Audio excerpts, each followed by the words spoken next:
My name is Emily. I'm 23 years old, and I've spent most of my life running from something I can't explain. Maybe you won't believe me, but this is my story. This is what happened to me. I was 10 when my mother and I moved into the old house on Blackwood Street. It was the kind of place people whispered about, how the last owners left in the middle of the night, how no one stayed there for long. But my mother didn't believe in ghost stories. She was just happy we finally had a home of our own. At first, everything seemed normal. The house was old, sure, and the floors creaked even when no one was walking. But I was a kid. I didn't think much of it. Then, I started hearing the whispers. It began at night, just as I was falling asleep. A soft voice calling my name. Emily. I thought it was my mother at first. But when I ran to her room, she was fast asleep. The next night, I heard it again. Emily, come play. The voice was coming from my closet. I was too scared to open the closet door, so I told my mother. She smiled, told me it was just my imagination, and even opened the door to show me nothing was there. But I knew something was there. One night, I woke up feeling cold. My blankets had been pulled off me. When I reached to grab them, I saw it, a dark figure standing at the foot of my bed. It didn't move. It didn't breathe. It just watched me. I couldn't scream. I couldn't move. I just lay there, frozen, as it slowly stepped closer. Then, just as it reached for me, I blinked, and it was gone. But the nightmares started after that, and soon I realized they weren't just nightmares. The whispers grew louder. Sometimes I heard them even when I was awake. The voice wasn't coming from the closet anymore. It was inside my room, inside my head. And then things started moving. Chairs slid across the floor when no one was there. Doors slammed shut on their own. The mirrors in the house always showed something just a little off. One day, I was brushing my hair when I saw something in the mirror behind me. A face, not mine. A girl, pale and hollow-eyed, with long black hair covering half her face. She was staring at me, smiling, and then she spoke. "You can't ignore me anymore."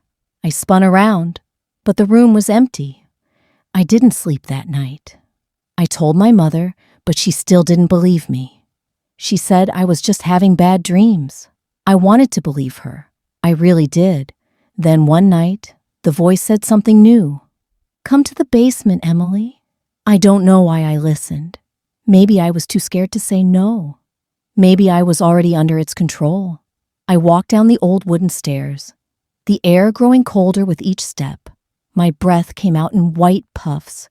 And then I saw it, the girl from the mirror.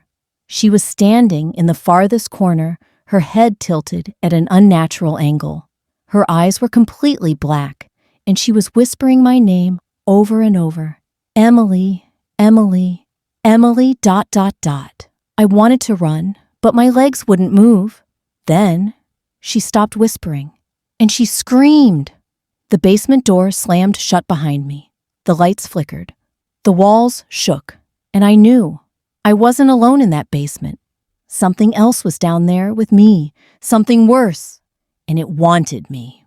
The scream was deafening.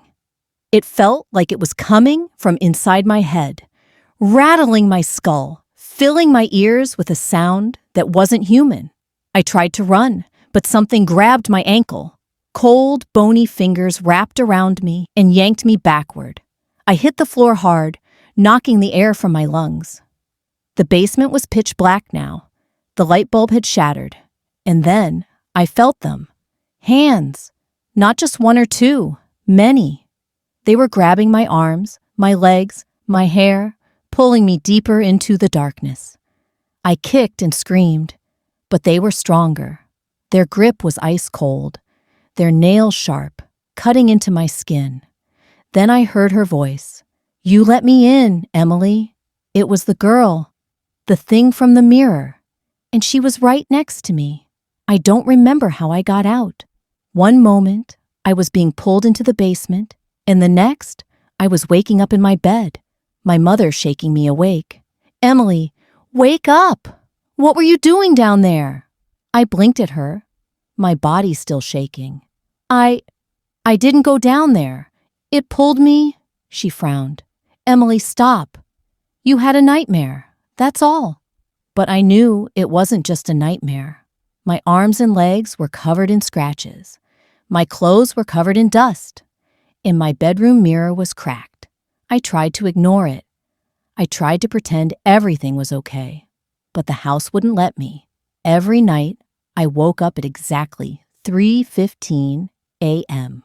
No matter when I went to sleep, my eyes would snap open at that time. And every night, I heard the whispers, "You let me in, Emily. Now I can stay." One night, I made a mistake. I looked into the mirror, and I saw her. She wasn't just standing behind me anymore. She was inside the mirror, pressing her hands against the glass, her black eyes locked onto mine. She smiled, and then, slowly, she raised her hand and knocked on the glass, once, twice, 3 times. And I heard it, not just in the mirror, in my room, the same knocks, right behind me. I turned around, my heart pounding. Nothing was there, but when I looked back at the mirror, she was gone, and the knocking didn't stop. I begged my mother to leave the house, but she wouldn't listen. She thought I was being dramatic. She thought I was just scared of the dark, until she heard it too. One night, she came into my room, looking pale. "Emily," she whispered, "I heard it, the knocking." I stared at her. It was coming from the mirror. She finally believed me, but it was too late, because that night, the knocking turned into something worse. A voice. "Let me out, Emily." It wasn't a whisper anymore. It was loud. It was angry. The mirror cracked even more, a web of jagged lines spreading across the glass. And then it shattered. Glass flew everywhere. My mother screamed. I fell back, covering my face. And when I looked up, she was in the room with us. My mother grabbed my hand and yanked me out of the room. We ran down the stairs, out the front door, into the freezing night air. We didn't stop running until we reached the neighbor's house. My mother banged on their door, screaming for help. When they let us in, I turned back to look at our house, and I saw her, standing in my bedroom window, watching me. She didn't smile this time. She just raised her hand and waved. We moved out the next day. My mother never talked about it again. She told people the house was unsafe, that it had structural issues. But I know the truth. We left that house, but she didn't leave me. Even now, years later, I still wake up at 3:15 a.m. I still hear the knocking, and sometimes, when I look in the mirror, I see her, smiling, waiting, for me to let her back in. If you enjoyed this story, don't forget to like, comment, and subscribe for more.